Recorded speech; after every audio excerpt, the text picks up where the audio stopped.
السلام علیکم۔ آج میں فیروز اللغات پڑھ رہا تھا۔ فیروز اللغات اردو کی ڈکشنری ہے، تو اس میں مجھے دو انٹرسٹنگ سے لفظ دیکھنے کو ملے۔ ایک لفظ تھا آدم کا پل اور دوسرا لفظ تھا آدم کی چوٹی۔ جب میں نے ان دونوں لفظوں کو تھوڑا سا ریسرچ کیا تو مجھے پتہ چلا کہ انڈیا اور سری لنکا کے درمیان ایک برج ہے جو کہ لائم اسٹون کے پتھروں کا برج ہے، جو کہ نیچرلی وجود میں آیا ہوا ہے۔ اور اس برج کے بارے میں بہت ساری کہانیاں مشہور ہیں اور اس کے بہت سارے نام بھی ہیں، جیسے کہ مسلمان اس کو پل آدم کہتے ہیں، آدم کا پل کہتے ہیں، اور ہندو اس کو رام سیتا برج کہتے ہیں، اور کچھ لوگ اس کو UFO برج کہتے ہیں۔ جیسا کہ ان ناموں سے یہ ظاہر ہے کہ مسلمان سمجھتے ہیں کہ اس برج کو حضرت آدم علیہ السلام نے استعمال کیا، جبکہ ہندو یہ سمجھتے ہیں کہ اس برج کو رام اور سیتا نے استعمال کیا، جبکہ UFO والے یہ سمجھتے ہیں کہ اس برج کو ایلینز نے بنایا تھا۔ جیسا کہ آپ کو پتہ ہی ہوگا کہ سری لنکا ایک جزیرہ ہے جس کے چاروں طرف پانی ہے، اور انڈیا اور سری لنکا کے درمیان انڈین اوشن حائل ہے۔ تو یہ جو سمندری راستہ ہے انڈیا اور سری لنکا کے درمیان، اس کے بیچ میں ایک لائم اسٹون کے پتھروں کا برج بنا ہوا ہے۔ جب اس کو اوپر سیٹلائٹ سے دیکھا جاتا ہے تو بالکل دیکھنے میں یہ برج لگتا ہے، اور جیسے میں نے پہلے بتایا کہ ہندو سمجھتے ہیں کہ یہ برج رام اور سیتا کا برج ہے۔ جیسا کہ رامائن میں ذکر ہے کہ رام کی بیوی کو راون اغوا کر کے سری لنکا لے جاتا ہے، اور پھر رام اپنی بیوی کو چھڑانے کے لیے انڈیا سے سری لنکا پہنچتے ہیں اپنی فوج کے ساتھ۔ تو ہندو یہ سمجھتے ہیں کہ یہ برج رام نے بنایا تھا تاکہ وہ اپنی فوج کے ساتھ انڈیا سے اس سمندر کو کراس کر کے سری لنکا پہنچ سکے، جبکہ مسلمانوں کا یہ خیال ہے کہ یہ برج حضرت آدم علیہ السلام نے استعمال کیا تھا۔ جیسا کہ ایک حدیث میں بھی ذکر ہے کہ اللہ تعالیٰ نے حضرت آدم علیہ السلام کو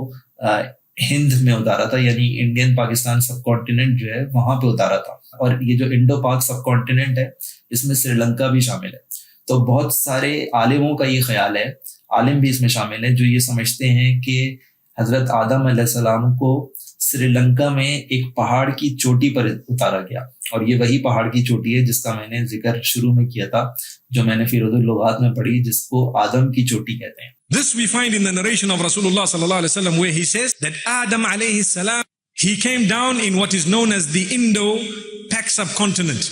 precisely Sri Lanka.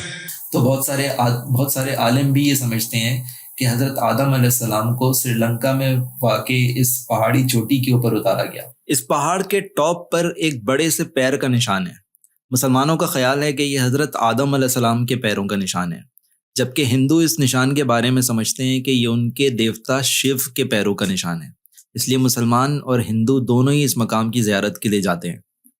تو آدم علیہ السلام کو سری لنکا میں اس پہاڑی چوٹی کے اوپر اتارا گیا، جبکہ حضرت بی بی حوا کو سعودی عرب میں جدہ کے شہر میں اتارا گیا، اور یہ جو لفظ ہے جدہ، اس کا مطلب ہی ہے گرینڈ مدر۔ تو جدہ کا نام حضرت بی بی حوا کے نسبت سے رکھا گیا ہے۔ تو مسلمانوں کا یہ خیال ہے کہ حضرت بی بی حوا اور حضرت آدم علیہ السلام جب اس دنیا میں آئے تو حضرت آدم علیہ السلام حضرت بی بی حوا کی تلاش میں نکلے، اور پھر وہ ہندوستان کے راستے سے سعودی عرب پہنچے، اور حضرت بی بی حوا اور حضرت آدم ان دونوں کی ملاقات عرفہ کے مقام پہ ہوئی۔ عرفہ کا مطلب ہوتا ہے پہچاننا، تو کیونکہ یہاں پہ حضرت آدم علیہ السلام نے حضرت بی بی حوا کو پہچانا، ان سے ملے، ان کو پہچانا، اس وجہ سے اس جگہ کا نام عرفہ رکھا گیا۔ تو بہرحال جب حضرت آدم علیہ السلام سری لنکا میں اس پہاڑ سے اتر کر ہندوستان پہنچے تو مسلمان یہ سمجھتے ہیں کہ انہوں نے اسی برج کے ذریعے سے سری لنکا اور ہندوستان کے درمیان جو سمندر تھا اس کو کراس کیا، اور اسی نسبت سے مسلمان اس کو ایڈمز برج کہتے ہیں۔ اور جیسا میں نے پہلے بتایا کہ اس کے بارے میں ایک تیسری تھیوری بھی موجود ہے، جو کہ یہ سمجھتی ہے، ساحل الدین صاحب کے فینس اپنے کان کھڑے کر لیں،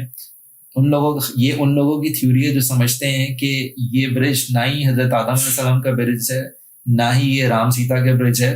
بلکہ اس برج کو ایلینز نے بنایا، اور ساحل الدین صاحب کے تو پوری کی پوری تھیوری ہی ایلینز کے اوپر قائم ہے۔ تو اینشنٹ ایلین تھیوریز پر یقین رکھنے والے یہ سمجھتے ہیں کہ یہ برج ایلینز آ کر بنا کے گئے تھے، جس طرح انہوں نے اہرام مصر بنایا اور سب کچھ دنیا میں وہ بنا کے دے گئے، اسی طرح یہ برج بھی ان کا خیال ہے کہ ایلینز نے ہی بنایا تھا۔ جبکہ اگر سائنس کی بات کی جائے تو سائنسدان یہ سمجھتے ہیں کہ یہ برج نیچرلی ایک پروسیس کے ذریعے وجود میں آیا جس کو ہم اسپٹ فارمیشن کہتے ہیں، اور کچھ سائنسدان یہ بھی سمجھتے ہیں کہ یہ اصل میں لینڈ کنیکشن تھا جو انڈیا اور سری لنکا کے درمیان اس وقت موجود تھا جب آئس ایج تھی، کیونکہ آئس ایج میں جو سمندروں کا لیول تھا، سی لیول تھا، وہ نیچے تھا، اس وجہ سے اس وقت سائنسدانوں کو خیال ہے کہ انڈیا اور سری لنکا ایک لینڈ کنیکشن کے ذریعے ایک دوسرے کے ساتھ کنیکٹڈ تھے.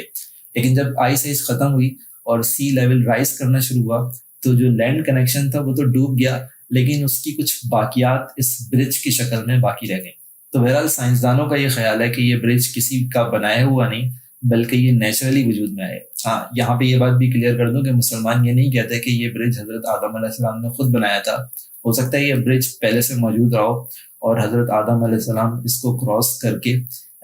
سری لنکا سے انڈیا پہنچے. بہرحال اگر آپ کو یہ ویڈیو پسند آئی ہے تو اس ویڈیو کو لائک کریں، اور اگر آپ ایسی مزید معلوماتی ویڈیوز دیکھنا چاہتے ہیں تو اس چینل کو سبسکرائب کریں اور اس ویڈیو کو زیادہ سے زیادہ لوگوں کے ساتھ شیئر کریں.